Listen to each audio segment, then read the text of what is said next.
Hey everyone, does anyone have any questions from our previous classes?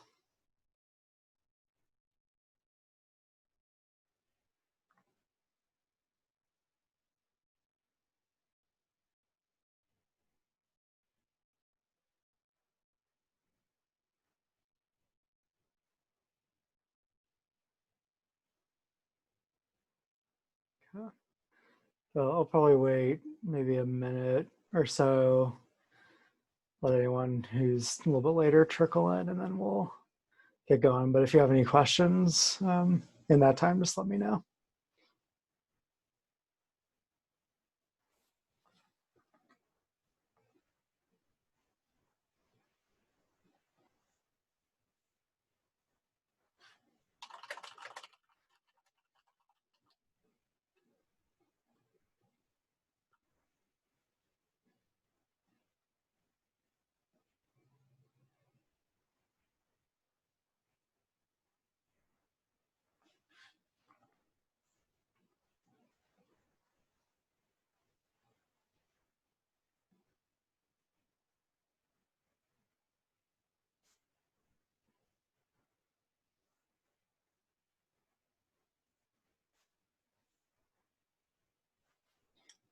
Okay.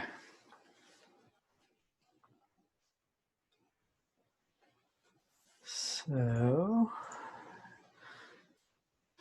today we're not going to be talking about anything, I guess, no new functional programming discussion, but just kind of to wrap up Python programming stuff, just want to reiterate some concepts in code design and how to solve issues and debug code. Because I had, okay, a question about the PDF for today's class. So that, oh, I think I forgot to upload that today. Let me throw that up real quick.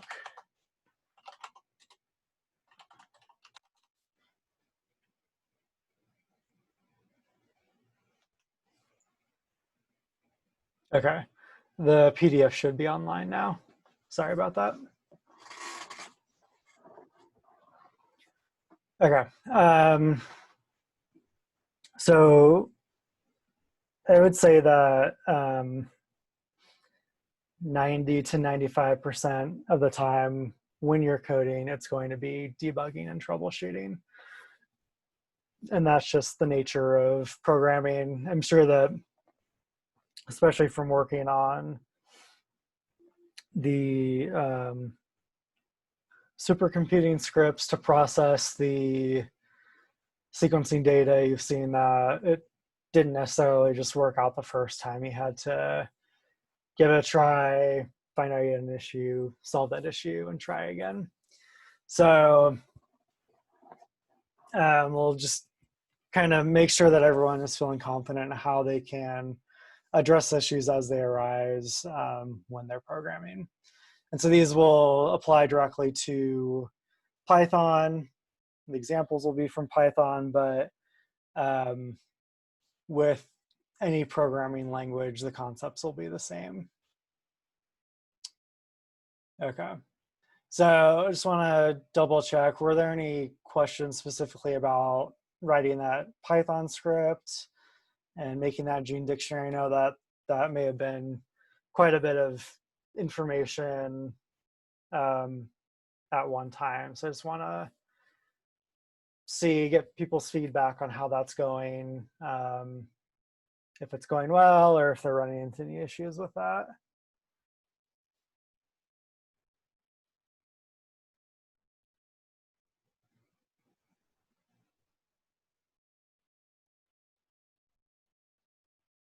Okay.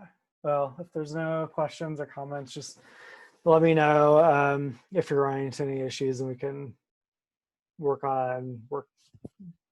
problem solve how to get past that error or whatever. So the first topic that I want to touch on again today is performance and the importance of considering performance when you're coding. So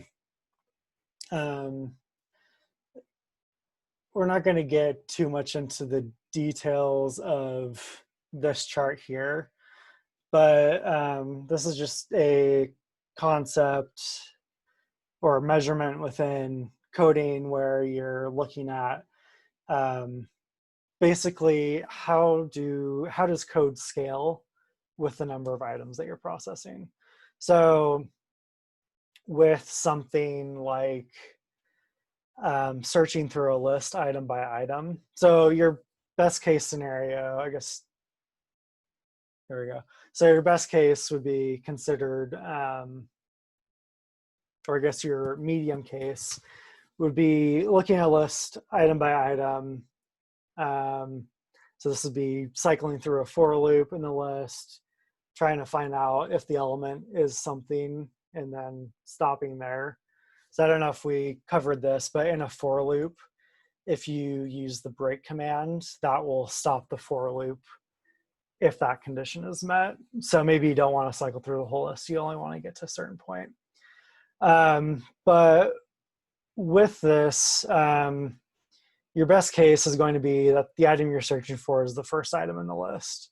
And remember that lists are ordered, so you have to go index 1, index 2, index 3, unless you know exactly what index the item is at. But the worst case is that the item you're looking for is at the very end of the list, and so that's not going to scale well. And it might be the case that, yeah, you're looking through a list of 10,000 items. That's only going to take a matter of seconds, but if you're getting into the billions to trillions of items, if you're, I don't know, really big data sets or databases that you're searching through, that is going to become problematic, especially if you're doing this over and over again, where you're looking through 10 items and you want to find out if those items are exist. That's not going to scale well.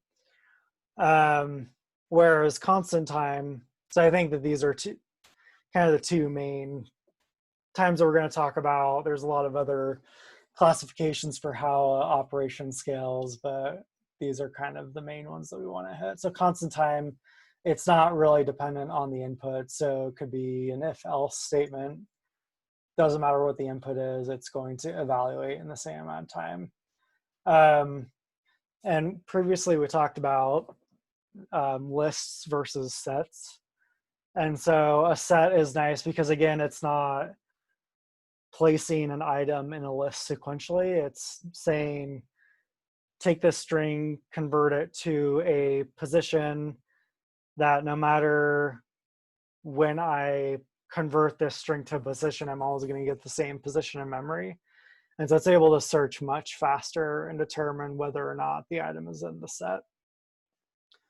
So I have an example here. So these are just two functions that I created. The first one is for looking at a list to find an item, whereas we're looking in a set to find an item. And so basically for each of these functions, it starts at marking the time.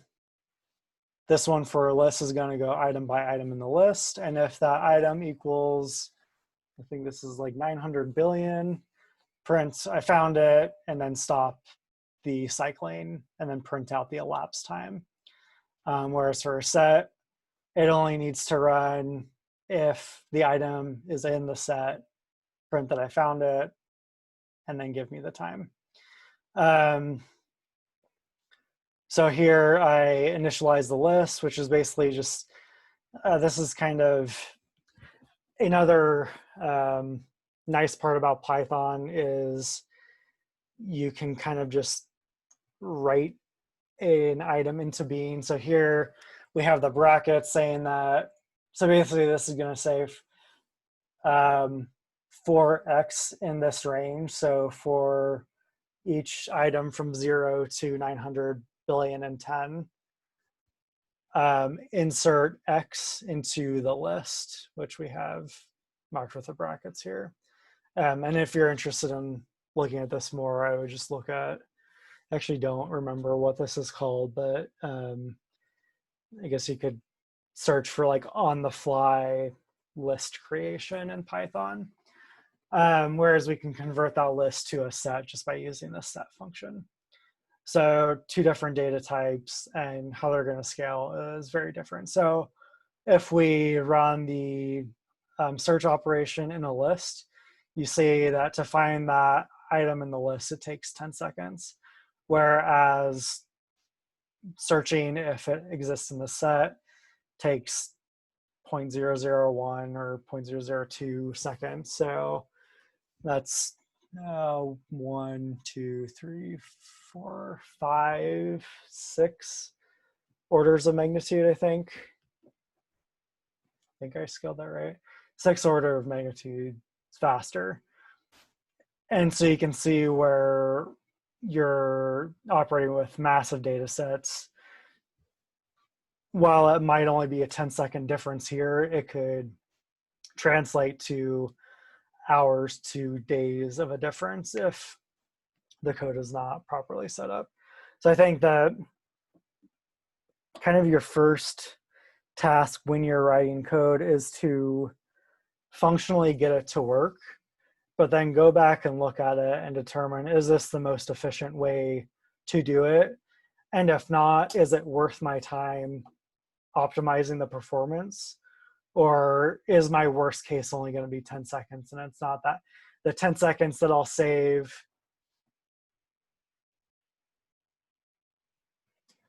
yeah, so there's a question. Okay.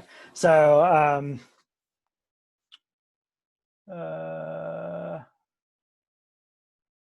yeah, so let me get to this question. Can you explain again why you're using a loop in the list? Can't you use if directly? So in Python, you technically can search for whether or not an item is in a list by just saying if. So you could say here, if 900 billion in L for the list, print that. And I didn't actually run this here, but you will see a time difference. It is a little more efficient. It is more efficient than searching through the list specifically. But I think that in operation for a list basically converts it to a set. So I think there is some time difference. I think when I ran it on a smaller list where the set search using that in command was like 1 to the negative 5 seconds. And then the in command with a list was like 0.1 seconds. So there is still orders of magnitude difference there that can scale poorly. But it is possible to do that. So there are alternatives like that. So in Python, there's actually a lot of kind of performance alternatives and shortcuts where you don't have to technically use the most efficient method, where in the background it will kind of make it into a more efficient method, but you're still not going to get that optimal efficiency that you could. And it still may not, that kind of shortcut method within Python may not scale as well when you get to larger problems. So the answer is yes, you can use it, but you will still have somewhat of a time penalty. And so in some cases, it may not be a big issue, but in other cases, you may want to consider optimizing that function. And I think these are pretty simplistic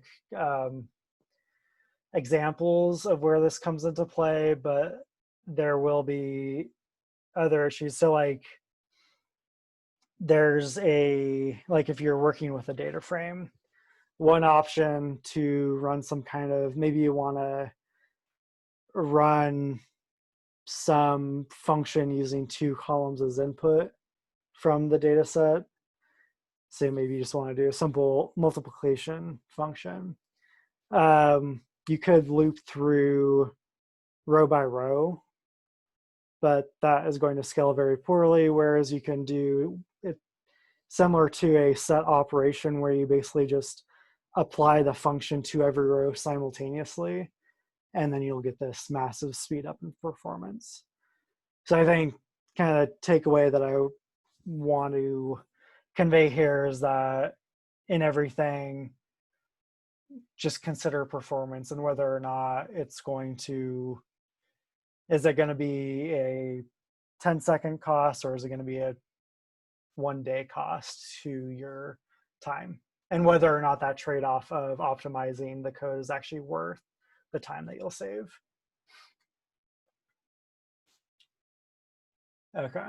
So is there any questions or just kind of general conceptual questions about optimization or how you go about optimizing, anything like that?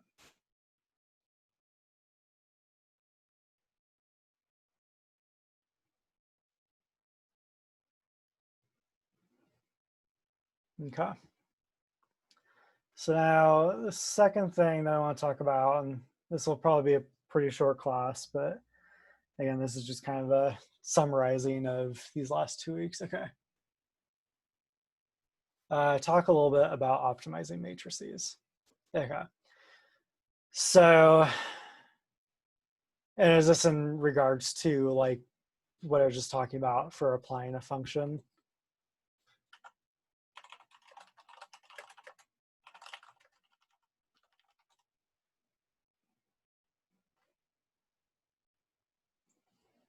Okay, I will assume that it is that case. So I'm gonna open up a terminal.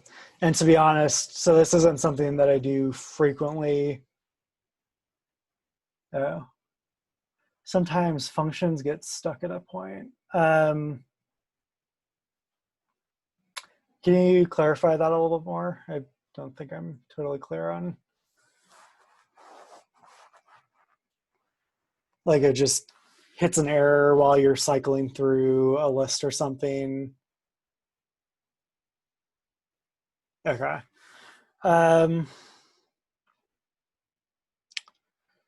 So I don't necessarily have a cure-all answer. I think this is going to be pretty case dependent, but I can kind of explain some ways around that.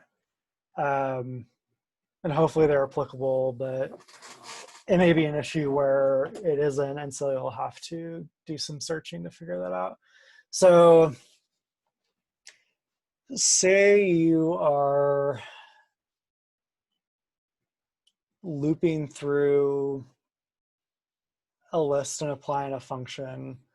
I think especially during initial troubleshooting, so I think one of your best friends is going to be the try except function. So normally if a function gets stuck, it should return an error and just stop.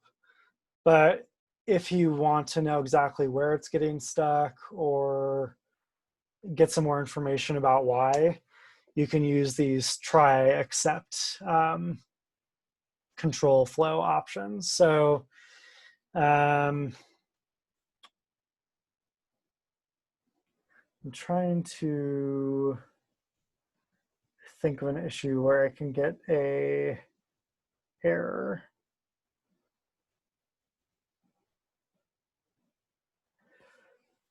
Okay, nothing's coming to my mind right now, but I'll just kind of explain how this works. So say you are looping through a list. So we have list equals 1, 2, 3. And so we're looping through each item in the list. But we've noticed that sometimes when we're looping through this list, it gets stuck or there's an error, but we don't know why it's erroring or where it's erroring at. So what we can do is instead of just running my function on X and hoping that it works, we can say try, and we'll give our function. But if for some reason that whatever was in this try block fails, we can run this except function. So we'll say print I am stuck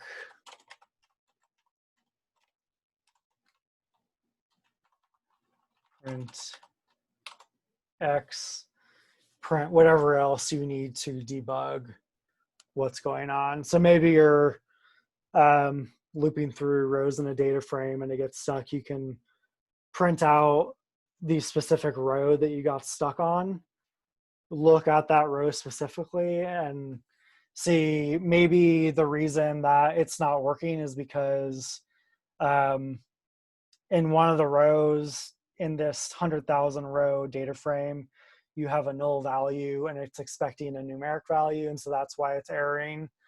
But you wouldn't know that until you potentially printed out that row and see, oh, okay, I have a null value. That's probably what's going on. And so you could say, maybe when you go back after you've done this try except loop, you can either just keep it as this, where try function, or maybe you only want to let it pass on values that are null, but maybe there's some error that you don't want to miss. And so I'm going to have to X out this. So maybe instead you do for X in L, if X is equal to none, we pass it. But if X, or I guess else if else, so maybe we also still want to be able to check any other exceptional cases here, then we can put the try loop, function X except, we'll print X, just in case something still isn't working out that should be working. Yeah, does that answer that question, or is there something that I'm missing from that question that you want me to cover?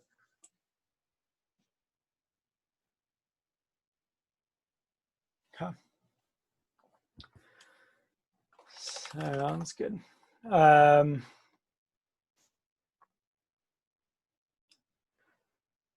Yeah, and just as a quick, since I mentioned it, I will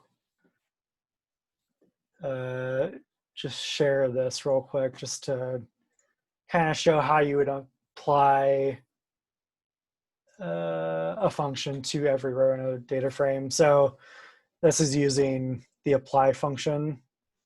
And so this is just a function built into pandas where with this one, it's converting every, I guess they're, yeah, so they're basically running a cleanup function on every item in this column. And so it's going to apply that function directly to every column in a much more efficient manner.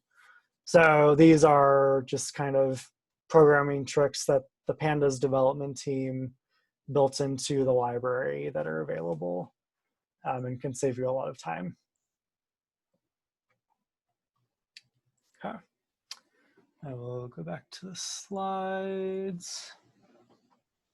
Okay, so let's talk about a little bit about troubleshooting. What do you do if you, what do you do if you run into an issue and you don't know what to do about it? So here in this case, I'm trying to read in a data frame using pandas. So at face value, I give it the location, I give it the separator, but I run it. Oh, I think I misordered these. Sorry. I do not know how.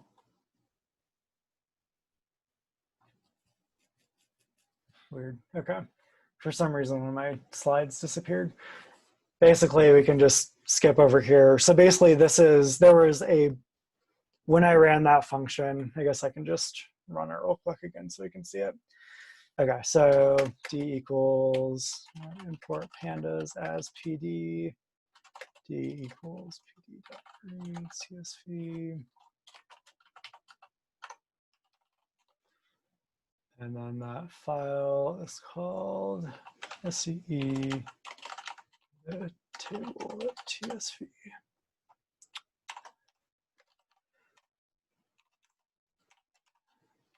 Okay. So it gives me all these errors, and honestly, most of this is gibberish to me. So basically, when it's erroring, it's kind of tracing back through all the steps that it got to get to that point. But as I'm scanning through, so honestly, none of this makes sense to me specifically. But what I did was I just copied this line because it seemed to be, maybe it has the most information that's relevant. I Google search that. Man, this really, okay.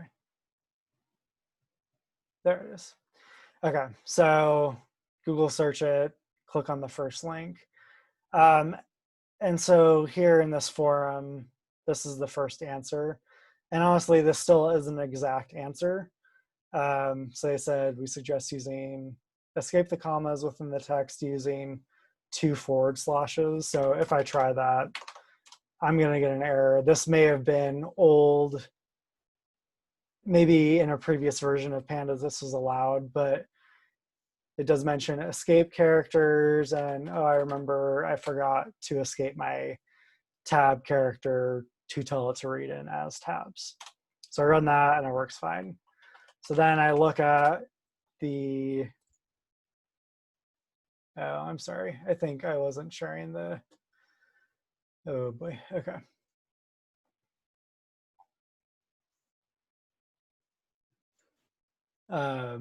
Sorry, so here's all the lines of gibberish that printed out. And then this was that last line that was the most interpretable that I ran. And then I used that double forward slash. This gave me this error. I fixed that to give the tab delimited separator, and then the data frame is working. Okay, I'm just gonna stay in here for now. So now we'll notice that, again, this is looking better, but I have this weird column where the G names are, whereas I would like the G names to be the row names. So basically these items right there. So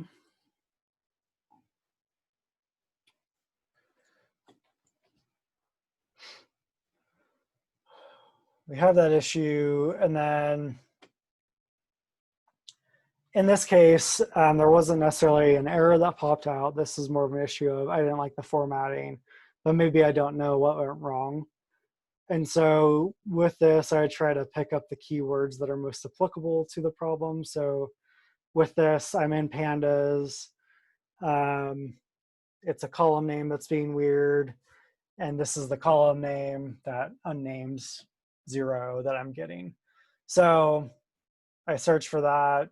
I click on the first answer. I look through the answers that are there. And again, this first answer that the user gave wasn't exactly what I was looking for. So this was saying that, oh, this is indexing an index, just 0, 1, 2, 3. If you don't need that, you can just say index equals false. But if I keep on reading down, another answer that they gave actually is the answer I'm looking for. So they say you need to provide the index column number. So in this case, this is index or column 0. And when I do that, I get those G names formatted as the actual row names without any weird column formatting there. So I'd say the biggest takeaway is make sure that when in doubt, Google and Google again. And I do think that, ironically enough, programming is not necessarily as much the art of programming itself as it is the art of knowing how to ask a question on Google and be able to search through Q&As to find the appropriate answer. So again, this is just a short conceptual lesson today, but I would just suggest that you review any concepts from any of the Python courses or command line things. finished the gene dictionary project or the alignment project if you haven't. Let me know if you have any questions. And then next week we'll get into R. So if you haven't downloaded R Studio yet, make sure you do that. And so with R, we're going to focus mostly on not so much the fundamentals of programming itself, but using statistical packages to run kind of your bread and butter statistical analyses on sequence data and other bioinformatics data, as well as how to take your data and produce graphs and visualizations, and how to know what's the appropriate statistical analysis or the appropriate visualization to run on your data. And that will kind of round out our series after the next 2 weeks. So if you have any more questions, let me know. If not, I will see you all later.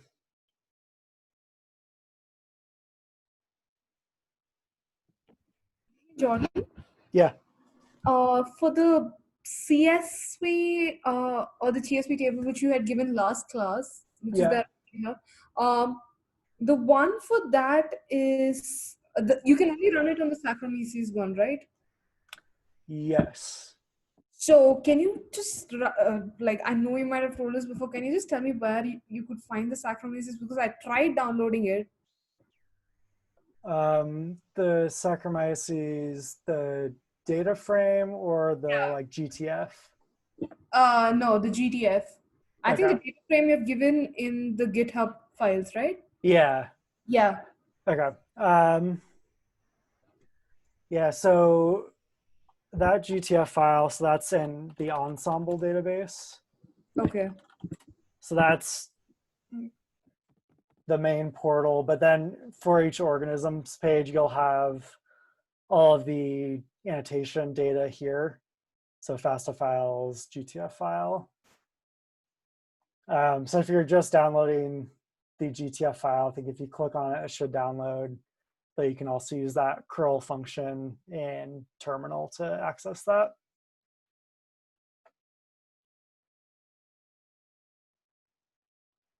Does that answer that question? So one last thing. So Yeah. you could find this only with, is this a browser issue? It keeps popping up. I think you could only do this on Google Chrome and not on Safari. Yeah, I think that was, we had that issue with the 1,000 genomes too, I guess. So I think Okay. it's any of these FTP servers. Mm-hmm. So these are usually used for like data archiving purposes.